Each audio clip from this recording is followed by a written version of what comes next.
Finally আমরা এই যে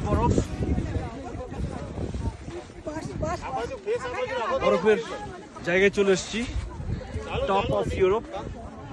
জায়গাটার নাম হচ্ছে, নাম কি?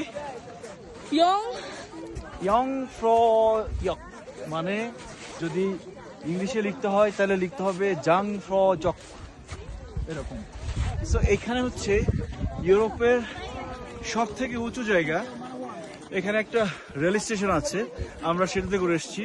মোটামুটি সি লেভেল থেকে 11,000 ফিট উঁচুতে আমরা এখন। এখানে সবকিছুই বরফ, ঠান্ডা, চারপাশে দেখা যাচ্ছে। আমরা মেঘ থেকে অনেক বেশি উপরে আছি। আর বড় করে দেখাও।